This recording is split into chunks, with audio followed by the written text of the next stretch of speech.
안녕하세요. 오늘도 사연살롱을 찾아주셔서 감사합니다. 40대 이제 막 결혼 2년차에 접어든 새댁입니다. 저는 제 인생에 결혼은 없을 거라고 생각했어요. 외모가 뛰어나지도 못하고 벌어놓은 돈도 없고 학벌이나 직업 그리고 집안 같은 든든한 배경도 없었거든요.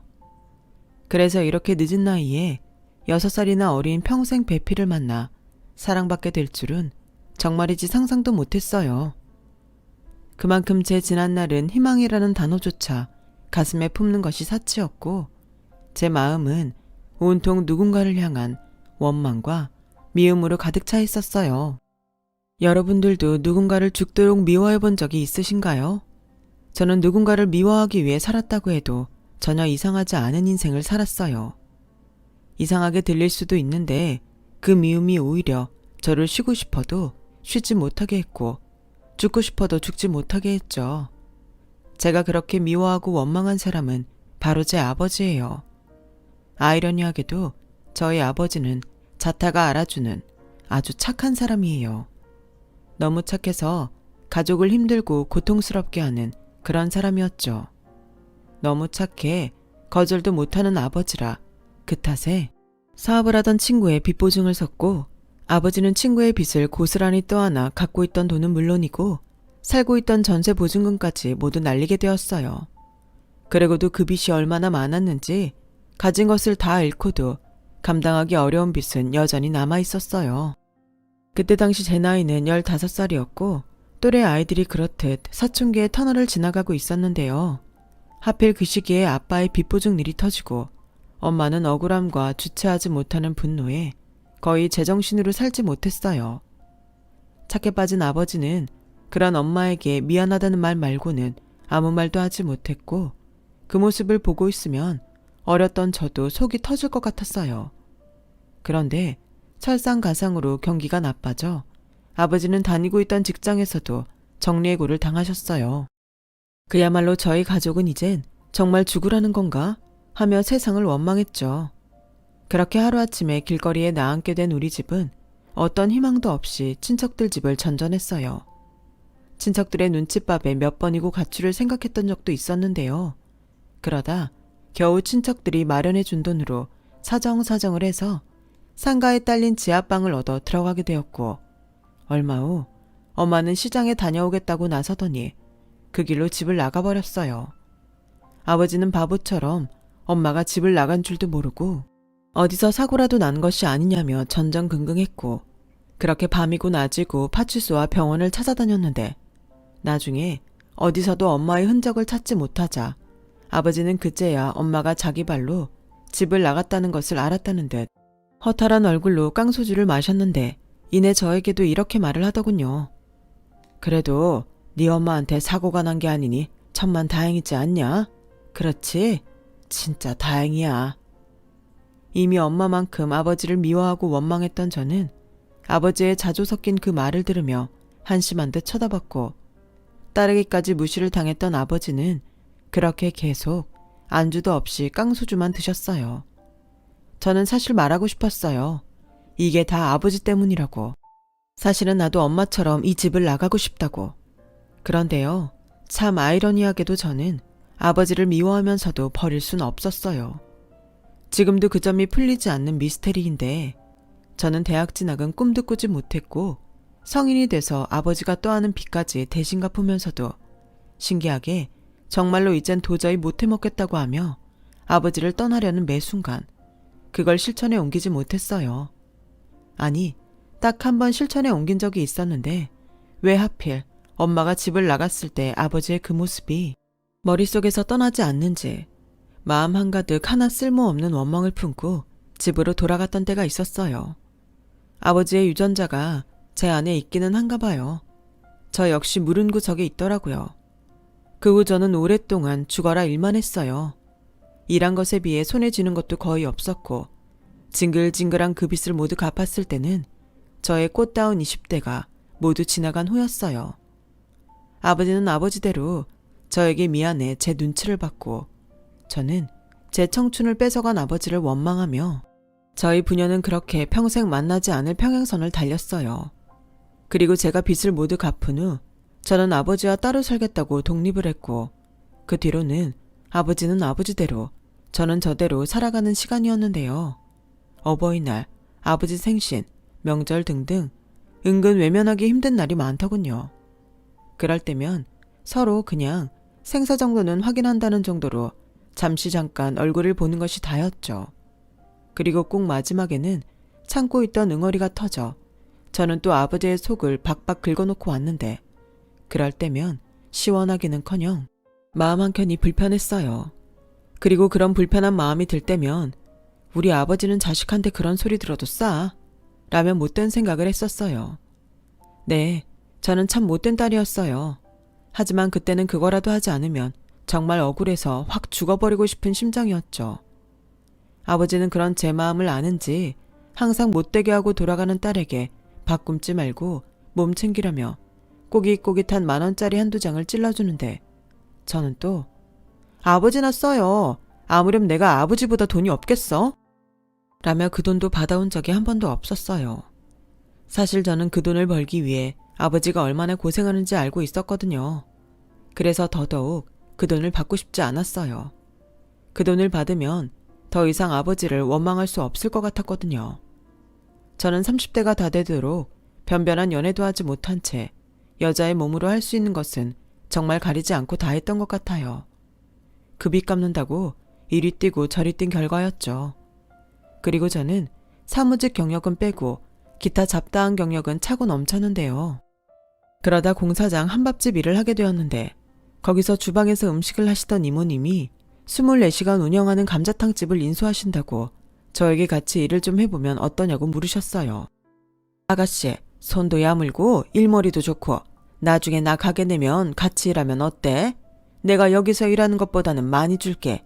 대신 우리 가게는 24시간 영업이라 근무 시간은 좀 길다. 노동법 뭐 이런 거 따지면 곤란하고. 법이라고 혜택 본 것도 없는데 뭘 따지겠어요.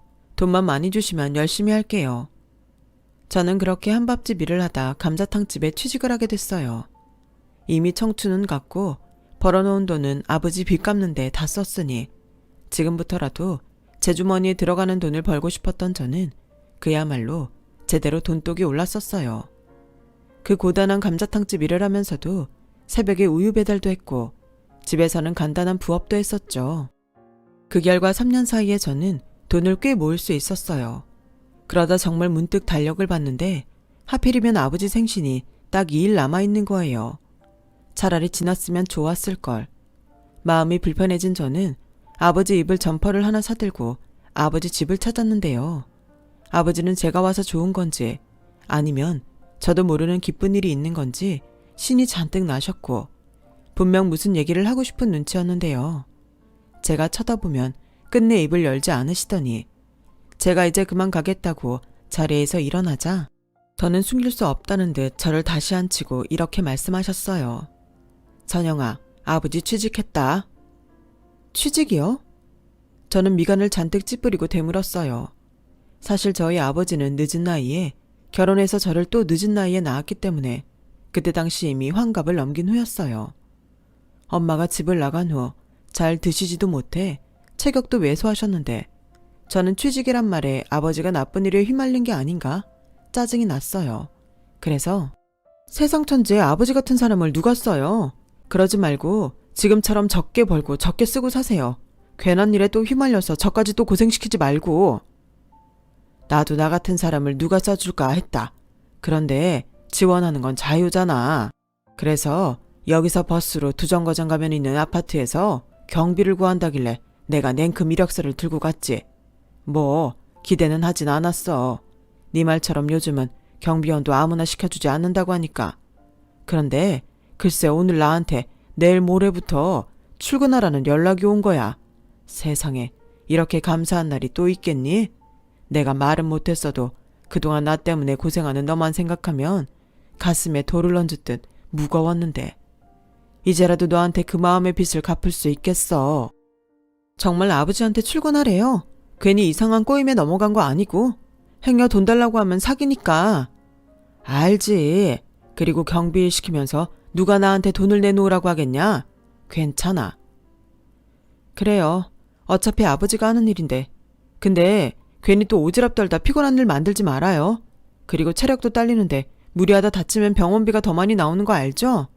나는 아버지 병수 받을 생각 전혀 없으니까 알아서 잘 하시고.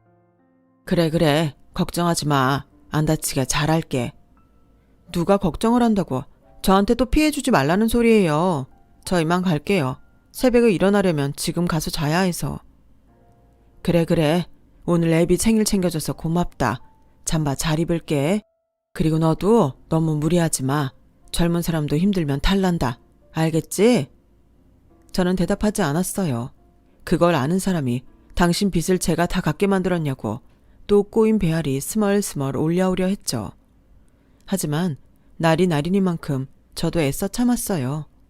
그리고 좋은 마음이든 삐뚤어진 마음이든 아버지가 경비 일을 잘 하길 바랬는데 그 후로 1년이 조금 지났을까?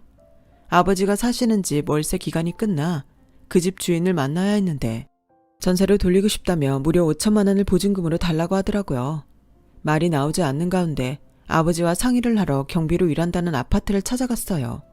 그런데 경비실에서 쩌렁쩌렁하게 울리는 어떤 아줌마의 목소리가 들리는 거예요. 머리가 바닥에 닿을 정도로 허리를 굽히는 아버지에게 삿대질까지 하며 막말을 쏟아내는 저희 아버지 체격의 2배 정도 되는 아줌마를 보게 되었는데 그 순간 저도 꼭지가 돌았어요. 아저씨 월급 이 아파트 사람이 주는 건 몰라? 아저씨는 아파트 지키는 개야. 그런데 뭐? 쓰레기 분리수거를 나한테 하라고? 왜? 아저씨를 나한테 하래. 여기 앉아서 편하게 돈 벌겠다는 거야 뭐야? 아주 도둑놈이네. 이봐요 아줌마. 지금 말 다 했어요? 개? 도둑? 이 잡상이는 또 뭐야? 우리 아파트 사람이에요? 아니면 방문자? 누가 들으면 대개 아파트가 초호화 펜트하우스인 줄 알겠어요. 5층짜리 25년도 더 된 후진 아파트에 살면서 어디다 대고 남의 아버지한테 막말을 해. 내가 아줌마한테 그렇게 처먹고 안 움직여서 돼지 같다고 하면 아줌마는 좋아요? 어머? 뭐? 돼지? 어디 하찮은 경비딸 주제? 야, 너 몇 살이야? 죄송합니다. 그만해요. 죄송하긴 뭐가 죄송해. 그리고 아줌마, 나 몇 살인 거 알면 뭐 어쩌게. 딱 보르면 모르나? 잔뜩 처진 아줌마보다 내가 어리겠지. 너? 저는 너에게 너라며 삿대질하는 그 아줌마 손을 확 잡아 꺾어버렸어요.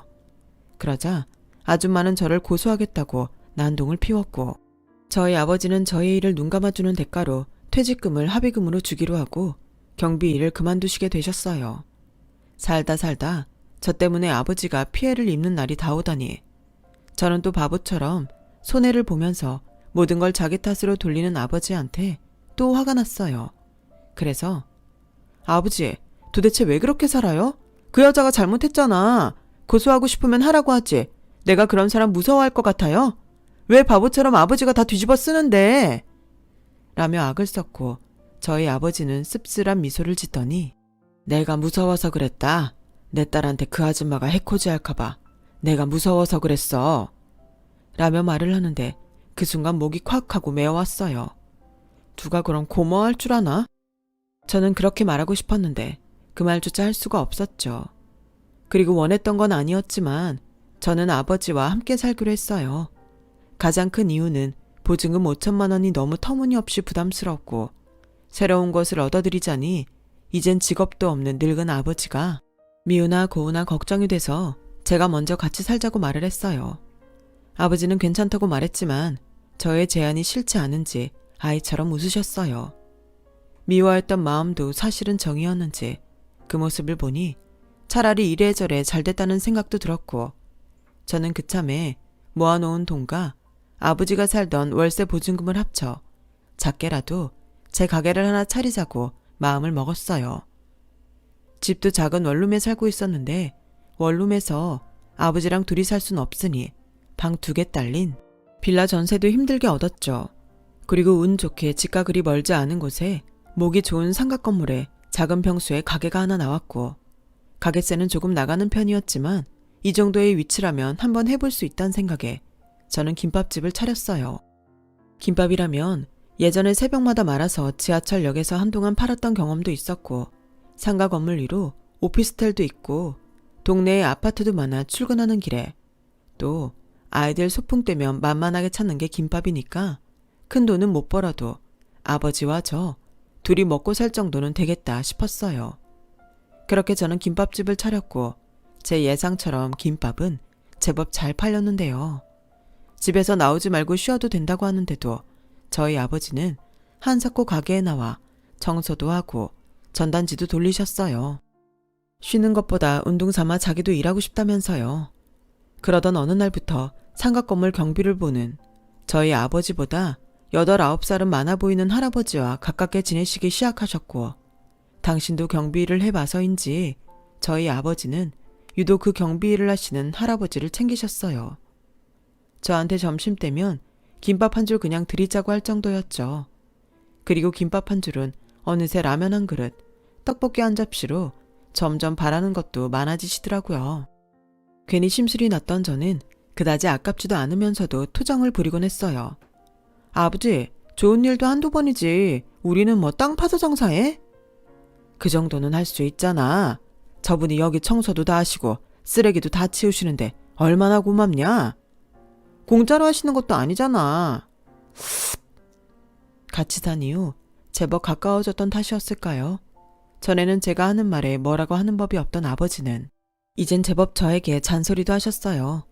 이렇듯 제가 철모를 말을 하면 눈치까지 주셨죠. 그런데요, 이상하게도 이게 짜증나면서도 싫지 않은 이상한 기분이 들게 했어요. 아무튼 그렇게 저희 아버지와 가깝게 지내게 되신 경비 할아버님은 이제는 밤이면 저희 아버지와 소주도 한 잔씩 기울이는 사이가 되셨고 저는 저 나이 드시도록 일을 해야 하는 그분의 처지가 마음이 쓰여 반찬도 만들어드리고 저희 아버지 속옷이나 네일을 살 때 같이 몇 번 사드리기도 했었는데요. 한 번은 추운 날씨에 계속 밖에서 일을 하신 탓인지 감기에 걸리신 거예요. 기침을 심하게 하셨는데 저는 그것이 또 마음에 걸려 약국에서 감기약을 사다 드린 적이 있었어요. 그런데 하필 또 그곳에서 보지 않았으면 좋았을 장면을 보게 되었어요. 저의 성질머리는 그날도 참는 법이 없었네요. 이봐요. 당신 경비면 일 똑바로 해. 왜 항상 우리 가게 앞만 청소를 안 해? 그 코딱지만한 김밥집 앞은 그렇게 쓸고 닦으면서 경비 주제에 차별하는 거야? 무슨 돈으로 월급 받는 줄 알죠? 그리고 목욕 좀 하고 다녀요. 노인네 냄새가 얼마나 지독한 줄 알아요? 이러면 가게 오는 손님들도 다 싫어하지. 할아버지 때문에 손님 끊기면 할아버지가 책임질 거예요. 아, 질 거냐고. 이봐요, 임씨 아줌마. 아줌마 지금 갑질해요?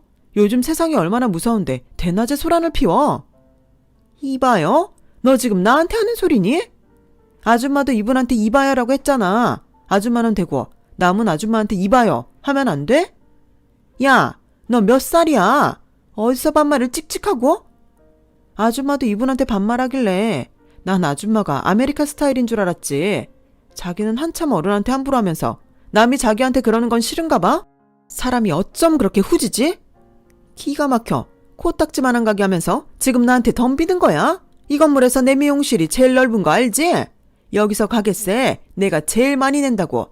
내가 확 건물 주인한테 문제 제기해봐. 당장 이 할아버지부터 잘릴 텐데. 무섭네.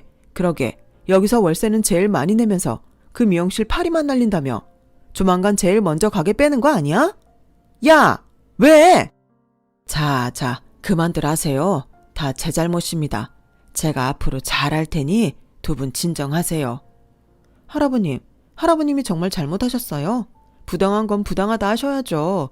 저 여자가 그렇게 무서우세요? 당연히 무섭지. 난 여기 세 내는 가게 주인이고 이 할아버지는 내가 내는 돈에서 월급 받는 사람인데 그리고 나처럼 불만 있는 사람이 없는 것 같아? 2층 세탁소 아저씨도 불만이 많고 1층 빵집 여자도 이 할아버지한테 불만 많아. 왜 나한테만 그래? 나한테 뭐 앙심 있어? 아니, 없어. 그러니까 아줌마 말고도 여기서 갑질하는 사람이 한둘이 아니라는 소리네. 그래서 뭐 다른 사람들도 다 하니까 아줌마도 괜찮다고? 아줌마는 부모도 없어? 이 할아버지 월급에 몇 푼이나 붙은다고 그렇게 유세인데 진짜 꼴 같지 않네. 뭐? 너 말 다 했냐? 아니, 왜? 더 제대로 한번 붙어볼까? 그럼 아예 건물 밖 사람 많은 데서 한번 제대로 붙어보든가. 어이없어 정말. 이건 뭐 완전 또라이잖아. 내가 무서워서가 아니라 더러워서 피한다. 재수가 없으려니까. 그렇게 미용실 운영하는 임씨 아줌마는 서둘러 자리를 피했어요. 자기도 알겠죠. 밖에 나가 싸우면 자기가 더 쪽팔리다는 것을요. 하지만 할아버님은 그 일에 충격이 컸는지 그 친한 저희 아버지한테도 말하지 않고 경비 일을 그만두셨어요. 저희 아버지는 그분이 얼마나 속이 상했으면 그랬겠냐며 한동안 자기 일처럼 마음 아파하셨고, 저는 또한 오지랖이고 핀잔을 주면서도 저 역시 마음이 좋지 않았어요. 신경도 좀 쓰였고요. 그러던 어느 날 건물주라는 사람에게서 상가 공지사항이 있다며 상가 주인 모두 모여달라는 연락이 왔었어요. 가게 계약할 때도 건물주가 부동산에서 모든 것을 위임해서 얼굴조차 본 적이 없었는데 괜히 무슨 일일까 긴장이 되더라고요. 그렇게 날짜가 다가와 저를 포함한 상가 주인들이 한자리에 모였어요. 그곳엔 얼마 전 저와 다퉜던 임씨 아줌마도 있었죠. 그리고 처음 보는 웬 젊은 남자가 나타나 자기를 건물주라고 소개하는데 딱 봐도 금수저 같더라고요. 누군 좋겠네. 태어날 때부터 로또를 물고 나와서 고생 한번 안 하고 이렇게 큰 건물까지 갖고 있다니. 저는 잘 알지도 못하면서 건물주 남자를 부러워하고 샘을 냈어요. 그런데 그 남자 입에서 뜻밖의 소리가 나왔고 저를 포함한 모두는 눈이 휘둥그레졌는데요. 그 남자의 말은 이랬어요. 다들 아실 거라 생각합니다. 여기서 그동안 경비를 봐주셨던 분이 그만두시겠다고 하셨어요. 심적으로 많이 힘드셨다고. 상처를 꽤 받으신 것 같더군요. 사실 그분이 욕심이 없으셔서 거의 최소임금만 받으셨거든요. 근데 이제 다른 사람을 구해야 하니 비용이 이전보다는 더 들 것 같습니다. 어머, 요즘 경기가 얼마나 나쁜데 이런 식으로 돈을 올리세요? 저는 올린 적 없어요. 관리비에 변동이 생겨 공지하는 거죠. 업체 선정 끝나는 대로 관리비 차입금을 안내하도록 하겠습니다. 그리고 관리비는 지금 임대하신 가게 면적 대비 비례하게 적용될 테니 참고하세요. 뭐예요? 왜 그걸 면적을 따져요? 가게가 더 넓다고 뭐 더 관리해주나? 가게 앞에 청소하잖아요. 그동안 관리비는 다 똑같이 청구했는데 어떤 분께서 자기가 더 많이 내신다고 하셔서 이번 기회에 공평하게 큰 면적은 많이, 작은 면적은 적게 거드려 합니다. 아마 가게가 작으신 분들은 그동안 내셨던 것보다 관리비가 적어지실 거예요. 아니, 그런 소리를 누가 했다고? 이런 역차별이 어딨어요? 대체 그런 막말한 사람이 누구예요? 왜 애매한 사람들한테 피해를 주는지 모르겠네? 참 뻔뻔하기도 하지. 임씨 아줌마는 마치 자기가 아닌 다른 사람이 그런 소리를 했다는 듯 오히려 자기가 상가 주인들에게 어이없다 큰 소리를 냈어요. 그러다 저와 눈이 딱 마주쳤고 자기도 민망한지 헛기침을 하며 시선을 돌리더군요. 그렇게 누군가는 불만을, 또 누군가는 미소를 짓고 그 자리는 파했어요. 그런데 그 젊은 남자가 저에게 쓱 다가왔고 혹시 김밥집 사장님이세요? 라고 말을 거는데 저도 한낱 의리다 보니 아, 예, 저 맞는데요. 왜요? 라며 긴장하게 됐고 건물주 남자는 사람들이 다 가고 나면 할 얘기가 있다고 저보고 잠시 남으라고 했어요. 그리고 잔뜩 긴장하고 있는 저에게 건물주 남자는 어디서 났는지 따뜻한 커피까지 저에게 건넸고 저는 두 손으로 그 커피를 받았는데요. 그 뒤에 이어진 그 남자의 말에 하마터면 그 커피를 바닥에 쏟을 뻔했어요. 사실 여기 건물주 저 아닙니다. 저는 그냥 대리인이에요. 아, 네. 건물주분이 엄청 바쁘신가 봐요. 이렇게 다 남한테 일을 맡기시고. 그게요. 경비 보셨던 분 있잖아요. 사실 그분이 건물주세요. 네? 그 할아버님이 건물주시라고요? 네. 워낙 이 건물에 애정이 많으셔서 제가 한사코 반대를 했는데도 여기 경비를 직접 하시겠다고 하셨어요. 남한테 맡기면 다 엉망된다고. 아, 참고로 저는 그분 손자입니다. 평소에 김밥집 사장님이랑 사장님 아버님 얘기 많이 들었어요. 그래서 어떤 분인지 궁금했는데 듣던 대로 미인이시네요. 네? 아니, 제가요? 감사해요. 저희 할아버지 도와주셔서. 사실 저 많이 벼르고 있었거든요. 저 CCTV로 다 봤어요. 그래서 이번 기회로 제가 경비일 못하게 한 거예요. 그런 갑질을 저희 할아버지가 당하실 이유가 없으니까. 저는 이 남자의 말에 깜짝 놀랄 수밖에 없었어요. CCTV를 봤다니 제가 임시 아줌마한테 덤벼든 것도 다 봤을 테니까요. 저는 순간 창피해서 얼굴이 붉게 달아올랐어요. 그러자 이 남자는 저희 할아버지께서 사장님이랑 사장님 아버님께 근사한 식사 대접해드리라고 신신당부하셨는데 어떻게 저한테 오늘 시간 한번 내주실 수 있을까요? 사실은 저희 할아버지가 아까부터 차에서 기다리고 계세요. 이참에 같이 가자고 하니 상가 사람들 놀란다고 안 가신다고 고집을 피우셔서. 저는 그 말에 정말 얼떨떨했어요. 그리고 정신을 차려보니 고급스러운 한정식 집에 앉아 있었고 잠시 후 제가 평소 보던 경비복 차림의 할아버지가 아닌 근사한 정장을 빼입은 할아버님이 그 손자라는 남자와 함께 들어오셨는데 옷이 날개라는 말이 맞는지 사람이 전혀 달라 보이는 거 있죠. 저도 저희 아버지도 세상 가깝게 지냈던 분이었는데 얼굴도 제대로 쳐다보지 못했어요. 그저 저희보다 사정이 어려운 어르신인 줄 알았는데 이건 뭐 번데기 앞에서 주름을 잡았던 격이잖아요. 그런데 아니 그 목소리 큰 대장부는 어디 가고 이렇게 얌전 빼는 아가씨가 앉아있나? 내 차림이 영 그런가요? 역시 경비복을 입고 왔어야 하나? 죄송합니다. 몰라 뵀어요. 죄송하긴 내가 말을 안 했는데. 저도 죄송합니다. 제가 혹시 뭐 실수라도 한 게 있다면. 전혀요. 전혀 없으세요. 오히려 저는 너무나 감사했습니다. 사실 말은 안 했어도 상가 주인들이 점점 도를 넘어서 뭔 수를 내야겠다고 생각하고 있었어요. 저도 사람인데 왜 그런 마음이 안 들었겠어요. 그런데 저 보다 이런 멋진 여자는 처음 봅니다.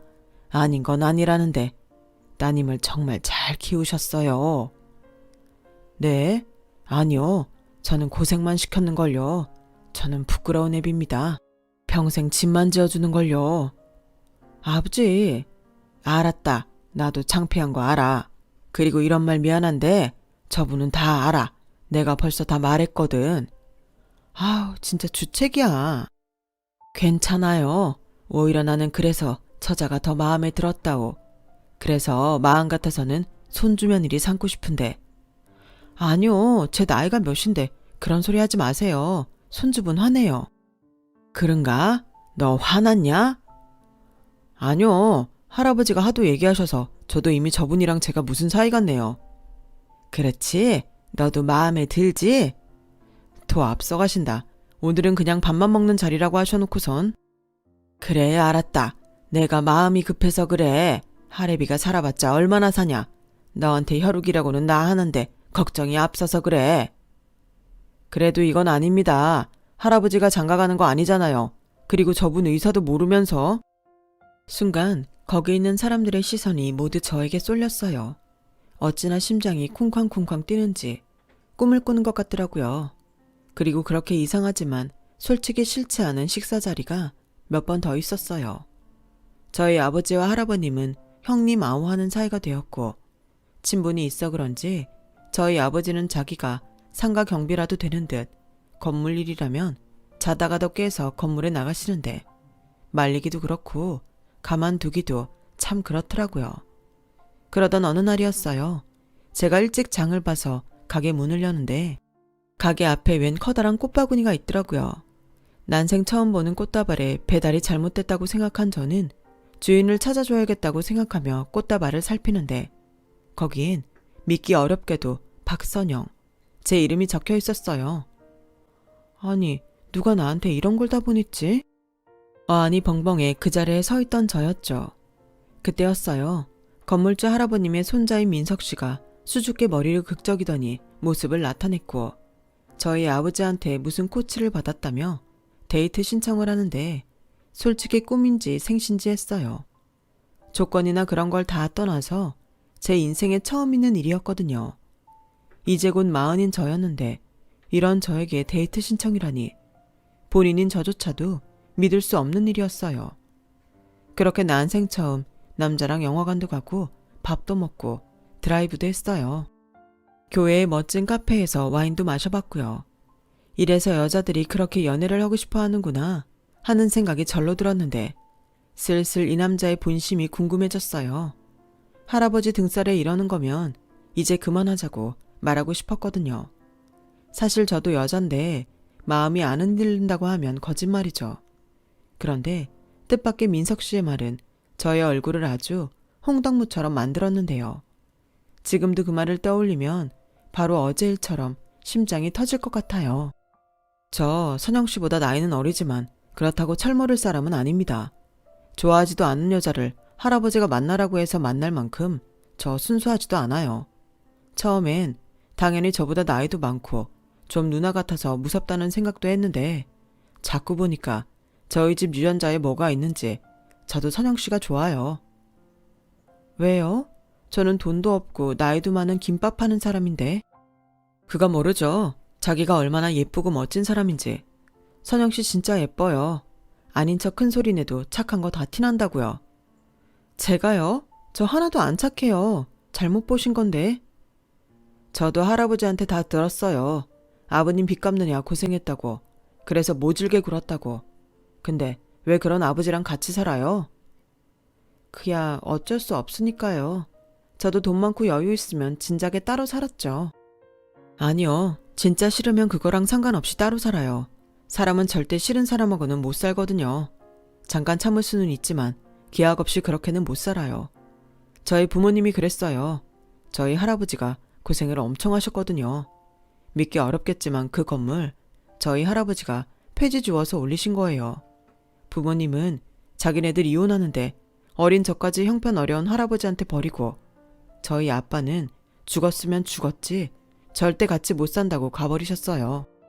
지금은 두 분 다 죽었는지 살았는지도 몰라요. 뭐 알고 싶지도 않고요.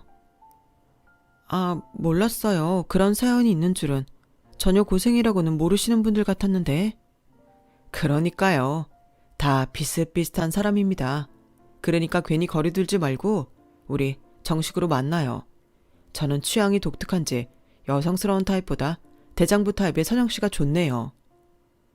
그거 칭찬이에요? 고백입니다. 저는 그렇게 난생 처음 연애를 시작했어요. 이팔 청춘은 아니었지만 첫 연애라 설레고 또 서툴기 짝이 없었지만 민석 씨는 그런 저를 귀엽다며 예뻐해 주었죠. 나이 차이도 잊은 채 그에게 사랑받는 것이 좋았던 저는 그렇게 첫사랑이자 마지막 사랑을 가슴에 품었고 2년 뒤 꿈에서도 바랬던 프로포즈를 받았어요. 그것도 무려 두 사람에게서요. 그 사람은 제가 사랑한 민석 씨였고 민석 씨의 행복을 간절히 바라는 할아버님이셨죠. 그리고 조심스레 저희 아버지도 이젠 진 같은 자기를 벗어나 다른 여자들처럼 평범하게 또 행복하게 살라고 하는데 제 인생에 이런 기회는 다신 없을 것 같았어요. 그래서 염치불구하고 결혼하겠다고 하니 감사하게도 얼마나들 좋아하시는지 제 평생 그렇게 행복했던 적은 없었네요. 그리고 저는 조촐하게 결혼 준비를 해나갔어요. 너무 요란스럽게도 너무 생략하지도 않은 그런 결혼을 원했죠. 그러던 중 저희 아버지가 어디서 돈이 났는지 어느 날 저에게 예쁜 원피스 한 벌을 건네셨어요. 백화점에서나 해줄 법한 포장이었는데 무슨 돈으로 이걸 사왔냐고 또 한껏 나를 세웠더랬죠. 그런데 저희 아버지는 그런 저에게 당신의 통장 하나를 건네면서 눈물을 보이기 시작하셨어요. 나 그놈 찾았다. 너무 늦게 찾아서 우리 딸 고생 다 시켰는데 그래도 포기하지 않고 찾아다녔더니 찾아지더라. 그놈도 사는 꼴이 나랑 별반 다르진 않았어. 남의 눈에 피눈물 흘리게 하더니 지도 다리 뻗고는 못 살았나 보더라. 그래도 이번에는 악착같이 받았다. 우리 딸 크는데 예쁜 옷 한 벌 못 사준 게 한이 없거든. 근데 시집갈 때까지 아무것도 해준 게 없으면 그게 애비냐? 네가 나한테 해준 것에 비하면 세 발의 피지만 아빠는 이거 사면서 그렇게 행복할 수가 없었다. 우리 딸 아빠가 사준 새 옷 입고 시집가서 행복하게 잘 살아. 아빠가 고생시켜서 미안하고 착하게 잘 커져서 고맙다. 아빠. 참 오랜만에 불러보는 아빠 소리. 저는 한순간에 어렸던 때로 돌아간 듯 그렇게 울었어요. 내 마음 편하자고 그렇게 아버지를 미워했는데 정작 아버지 속을 몰랐던 거죠. 그동안 저 고생 그만 시킨다고 친구를 찾아다녔다니 그 속이 얼마나 힘드셨을까요? 착하고 여리고 그래서 이용만 당하다 사람들한테 버림받았던 우리 아버지. 지금이라도 저는 그런 아버지를 진심으로 위하고 사랑하려 합니다.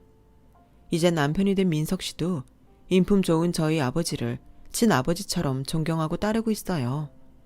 다들 알지만 실천하기는 어려운 성실함과 어진 그 마음을 이젠 저도 담고 싶을 정도입니다. 시할아버님까지 성실하기로는 따라올 자가 없으니 이런 우리 집을 어느 누가 따라오겠어요. 저는 여전히 김밥집을 운영하고 있어요. 남편은 원래 하던 사업이 있는데 욕심내지 않고 성실하게 자기 일을 하고 있고요. 결국 손님이 없어 미용실 임시 아줌마가 자기 발로 상가를 떠나고 나서부터는 시할아버님과 저희 아빠 두 분이 상가를 책임지고 계십니다. 사실 그동안 무시하고 멸시했던 경비 할아버지가 사실은 건물주라는 사실에 상가 주인들은 너도 나도 할 것 없이 눈치를 보기 시작했고, 알아서 쓰레기만 쓰레기, 주차면 주차, 복도와 계단 청소까지 나서서 하니 예전보다 일이 수월하다 못해 할 일이 없을 지경이라고 하세요. 진작에 그렇게 하고들 살지. 저는 요즘처럼만 행복하면 더는 바랄 것이 없어요. 누군가는 저에게 한몫 단단히 잡았다고 뒷말도 하는 것 같은데, 물질적인 건 모르겠지만 좋은 사람들을 가족으로 맞이했으니 그 말이 아주 틀린 말은 아닌 것 같아요. 돈이라는 게 살면서 당연히 필요하고 중요한 건 맞지만 사람이 그리고 마음이 더 중요하다는 걸 언젠가 그 사람들도 꼭 배우는 날이 왔으면 합니다. 지금까지 저의 긴 이야기 들어주셔서 감사해요. 늦바람이 무섭다고 제가 제 자랑을 좀 하고 싶었네요. 부디 모든 분들이 저처럼 자랑할 행복이 가득하시길 소망하며 제 글을 마치겠습니다. 행복하시고 건강하세요. 여러분, 사연 댓글에 응원과 현명한 조언 부탁드려요. 좋아요와 구독은 저에게 큰 힘이 됩니다. 오늘도 좋은 일 가득하세요.